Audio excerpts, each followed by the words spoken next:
Is this the best motion rig I saw at the Simracing expo this weekend? Just watching this simulator in operation is so impressive. It appears to be from another world, and it was definitely attracting a lot of attention at the expo. And should you want one, it could be all yours for an eye-watering $15,000. And that's just for the motion actuators and the actual rig itself. Oh, and with that price, you get an interesting feature that I didn't believe until I saw it with my own eyes. I had the chance to talk to Grega, the owner of Novus, and the creator of this motion system for sim racing. Before we start, would you buy a motion racing simulator for $15,000? Let me know down below. Grega took some time to show me around his motion system that he developed by himself, and what's crazier even is that he runs the entire operation from his home, from manufacturing to marketing. On display at his stand were some extremely well finished aluminium frames which make up the rigid base of this visceral thrill deliverer, and also the components for the motion actuators, all of which were heavy, sturdy and impressive. But when the time came for me to try this simulator, I was not prepared for this. Whilst chatting to the owner of Novus, he went to talk to me about the plate which sat below the 4 actuators, and like nothing, he says you have to watch as it can jump and move, so the plate helps.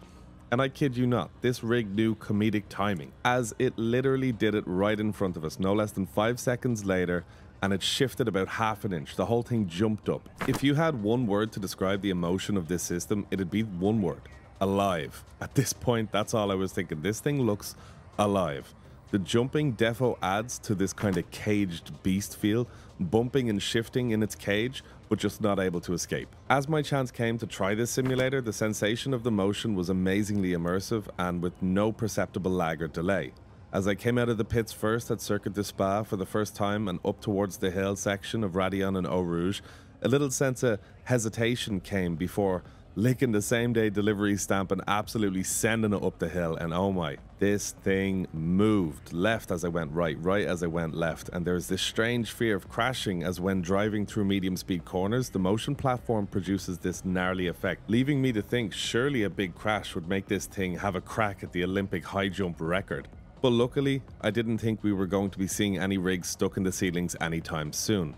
There is a safety on it, as I had a small error at the end of the Kemmel straight where I had to bail on the turn in and went straight on, only to be staring and looking perpendicular to a large sausage curb. One of those proper black and yellow roundy. In the 1600 milliseconds leading to impact, I was a bit worried, not gonna lie. There's like this squeaky bum time, and then there's 4 motion actuators sitting under your bum like 4 shotguns with hair triggers being bounced off the ground, and boom. And nothing happened.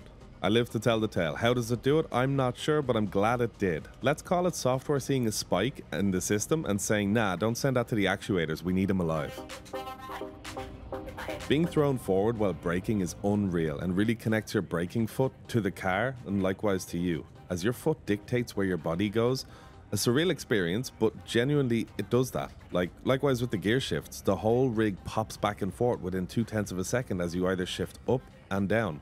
I'll say it again, it's awe-inspiring. The common theme of this rig is its immersive component, to connect you to what's going on to the car relative to the space around it and to try convey those forces to you from the virtual track. These are the kind of innovations and ideas we can all appreciate, as it keeps brands on their toes looking at ways to increase quality whilst improving price to performance. Would I be driving one of these personally in the future, even if I had the money or the chance to have one?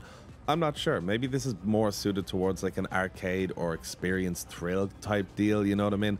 I don't think I would be driving this on my own simulator if I was trying to be competitive, as it can be quite disorientating, tossing you around and stuff like that. There are more subtle motion sims and like kind of belt tensioners that can give you this kind of extra level of immersion and more detailed information coming from the simulator without having to kind of, you know, toss you around and shoulder to shoulder banging off the chair kind of thing. So really it definitely is an experience. I'm not sure if it's an experience for everyone, and I'm not sure if it's an experience you have on all the time on your rig. Nonetheless, it was an amazing thing to have at the expo, and I really enjoyed being there. And to be honest, seeing the joy in people's faces get in this thing and just get out of it, just being like, whoa, that was absolutely something else, was really like cool. Like no other way to put it. You know, people were coming in and out of this thing. There was always queues at this stand, and Novus must have been really delighted with their performance at the expo, attracting all this kind of attention. Thanks very much for watching, guys, and if you're not already subscribed, make sure to hit that subscribe button, as I have lots of cool videos coming out over the next few weeks. So to stay in touch, to be nice and easy, and to show the love, it's there for you to hit. And until the next video, happy hunting.